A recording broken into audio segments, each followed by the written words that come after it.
Hello, welcome back to Tea Time in Paris. Today I have a small unboxing to share with you. If you're not new to the channel, you know that I don't do a lot of hauls or unboxings on this channel. I have a pretty casual attitude towards luxury. I like indulging in it from time to time, and I like accumulating my favorite classic items over time. I would say that I'm not super obsessed with luxury. I feel like if you're too obsessed with it, it begins to feel like it's the opposite of luxury. That's just how I feel. Let me know if you feel the same way.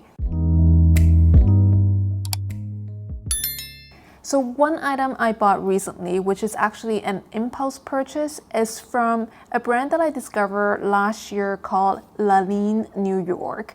It's a New York-based brand that makes clothing that feels very French chic. I got a few marinier sweaters from them, which were featured in my video on French chic sweater basics, which I'll link above and also down in the comments section in case you would like to go to the video after this one. I like that in addition to very French chic designs, they also always use organic materials like cashmere and cotton. So let's open this package. So the item I got is a very beautiful little black dress made with 100% cotton. I'll probably have to try it on and show you what it looks like in some mod shots, but basically it features a very kind of tight fitted top in a material that stretches quite a bit, and then the bottom is a very cute big skirt. So their prices are not cheap but not super expensive either. If you're not into fast fashion and you like building a sustainable wardrobe with quality pieces, then I think this is a good brand to check out. Like this dress, I'm sure you can find very similar designs from other mass market brands that are cheaper, but I just really like how this material feels, and I think the way it's designed and cut is just right to the point. I can never have too many cute black dresses. It literally goes with everything in my wardrobe. Every blazer I have looks fantastic with this dress. And if you throw a marinier sweater on your shoulders and put on a pair of classic Chanel ballerinas, you instantly look like you jumped out of a French New Wave film. And the little extra is that every time you buy something from them, they give you this little canvas tote handbag, which is really cute, and it feels pretty high quality as well. I really like these little canvas totes. I think they're super useful for just like, I don't know, going to the grocery or small things like that when you don't want to bring an actual handbag. Alright, so let's get to what you've been waiting for, and let's start with the small orange box. So you can probably guess what kind of item it is just by the size of it. It's not a handbag, just a hint.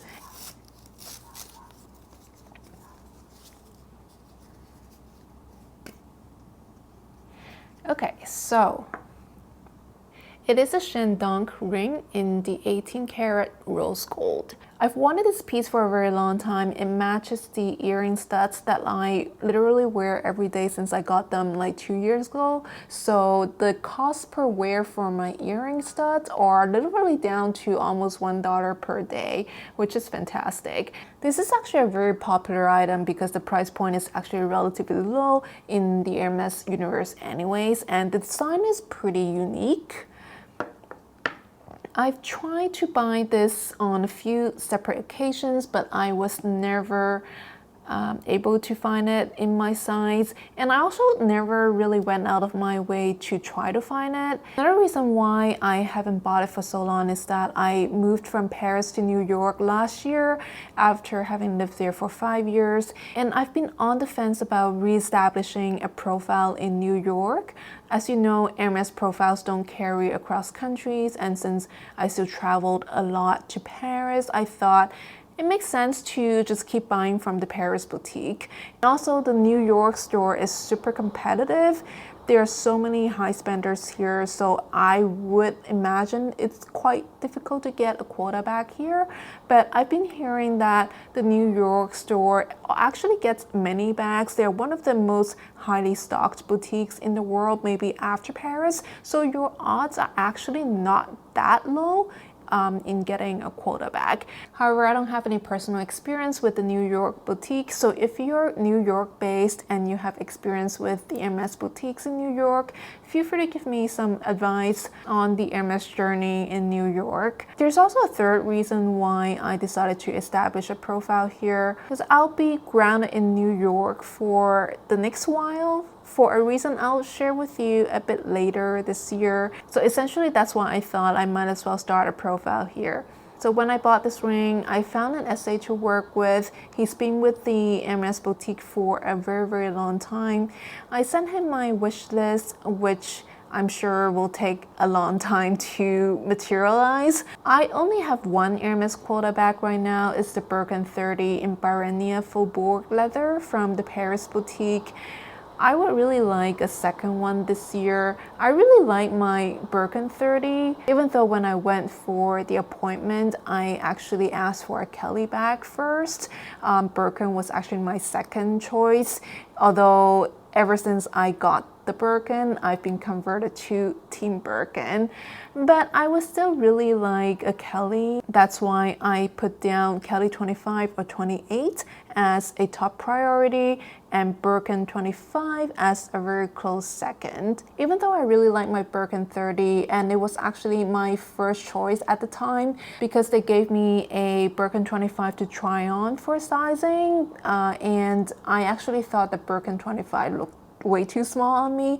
It's probably also because it was all closed up with the flap and everything when I tried it on, and you know, Birkins usually look way smaller with the flaps all closed up, but when you use it with everything open, it actually looks a little bit bigger. So when I tried it on, I just thought the 25 looked really small on my frame and the 30 just looked really proportional. And I also like that you can put the bag just all the way on the crook of your arm pretty easily on the 30, and it wasn't as easy on the Birkin 25. But since then, I've had the opportunity to try on the Birkin 25 from my friend who owns many of them, and they actually are very capacious and very easy to use, and on a daily basis it's really enough for everything that I would carry. And I also like how the smaller size just looks more casual and not as in your face, and in a crowded metropolitan area I feel like the smaller size is less worrisome. I don't have to worry about bumping the corners into people in very crowded areas. So in terms of color, I loved something in the gray tones. I think I would love all shades of gray, but especially the Etan color. I'm also open to certain pops of color like pinks and nice red or dark green, but I know these are pretty hard to get back. So my attitude is actually pretty casual towards this. I'll mainly just stick to the items that I already want to buy, and since I haven't been to Hermès for quite some time now, because there was so much hesitation between buying something from New York versus Paris, there are actually quite a few items on my wish list right now from Hermès, mainly in the fine jewelry section, more rings and more items in the Shandong motif, which I've come to really like.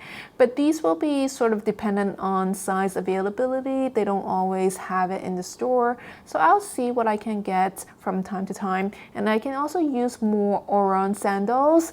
I have only 2 pairs right now, one white and one black. I love them. I think they're super easy to match and super classy looking.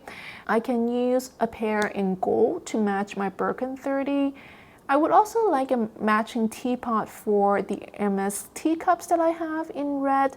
They were a wedding present from a friend, and I've been meaning to get the matching teapot for some time, just never really came around to it. Though I think they are actually coffee cups, but I use them for tea anyways. And there are also some cardigans that I think look pretty classy, and I can totally see myself wearing them. So those are some of the top items that I'll be looking to purchase this year from the boutique. I think I'll probably stay away from the smaller items like the SLGs, like the card holders and stuff like that, which I don't really use that much anyways. And silk scarves, I have enough. I can probably use more of those giant triangle cashmere and silk blend scarves. I find them to be really versatile. They're definitely a key part of my spring-winter wardrobe staple items. I can always use more of those if it's the right pattern and right color. I know that people have a lot of opinions about the Hermès journey these days because of the recent class action lawsuit filed in California, which I made a video about. I'll link it above and below in the comments section. There were quite a few strong comments from people, which I find interesting because it was actually one of my most commented videos in the history of my YouTube channel. I guess people just feel really strongly about this topic. Of course, if what Hermès is doing is illegal, then they should be subjected to the penalties under the law. How I feel about this subject is that this whole issue exists only because the demand for these handbags is much greater than the supply. So technically, from an economics 101 point of view, without getting too academic, Hermès can solve this problem easily just by increasing the price that they charge for these Birkins or Kellys by many folds until the supply clears the quantity demanded. It's just economics 101. There's always a clearing price for products. So if Hermès starts charging, say, $100,000 for an entry-level Birkin or Kelly, I'd imagine that many people would stop asking for one at the boutiques. I know I wouldn't buy it for $100,000. There will always still be enough high-power clients to purchase these bags at $100,000 a pop to buy up their inventory. So will they really make less profit if they do that than what they're doing currently with their alleged link selling that they're supposedly practicing? Not necessarily. And they're completely free to charge whatever price they want on their own products. So for people who think that Hermès should just let everyone walk in to buy their highly coveted, very limited supply Birkin and Kelly, my response is that this scenario could happen, but at a much higher price point than what they're currently charging, just because they can. So enough Hermès for today. Let's switch channels and unbox this beautifully wrapped Chanel box. You can probably tell that it's not a bag. It's obviously a shoe box. You can probably see what it is already. Let's just go ahead and unbox it.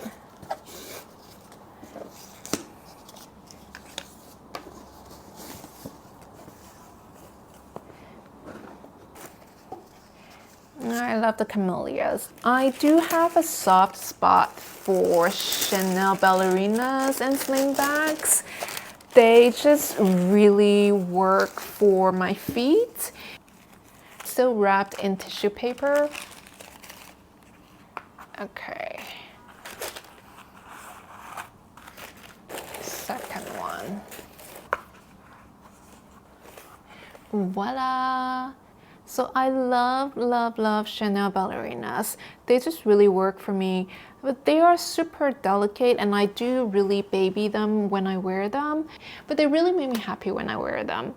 I would only wear them on nice weather days though. I would never wear them when it's raining outside or even when it's just wet on the ground. So I already have the classic colors, the beige in lambskin and the black in the aged calfskin, but I saw this beautiful gray on one of Je Suis Lou's recent shopping vlogs, and I just knew that this would be on my hit list this year. So Chanel fans would know that gray is actually a pretty sought after color in Chanel handbags because they're super versatile and super easy to match, and I like how it contrasts with the black and it gives it something more uplifting.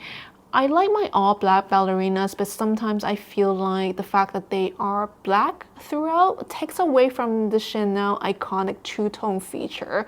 So I love the gray-black combination, and this gray also goes so well with navy color outfits, which are great for the office. So when I was purchasing these, I also learned that apparently in the East Coast of the United States, they don't order the C size, which is the wider width size.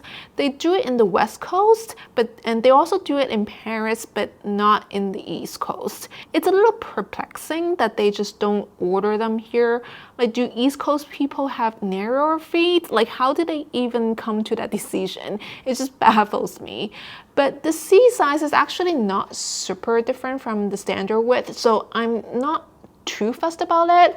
Another note on sizing is that the essay kept telling me that the ballerinas stretch over time because it's made of lambskin, but I actually haven't noticed any stretching with the 2 pairs of ballerinas that I have. They've been pretty much the same since I got them. Maybe I don't wear them enough, I don't know. Some people even said that theirs became tighter over time.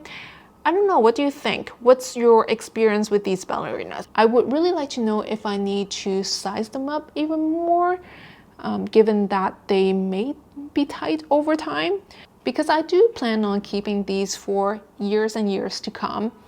That's all for today's random thoughts and unboxing. I hope you guys have enjoyed the video. If you haven't subscribed yet, please do so right now. I'll see you in the next one. Bye now.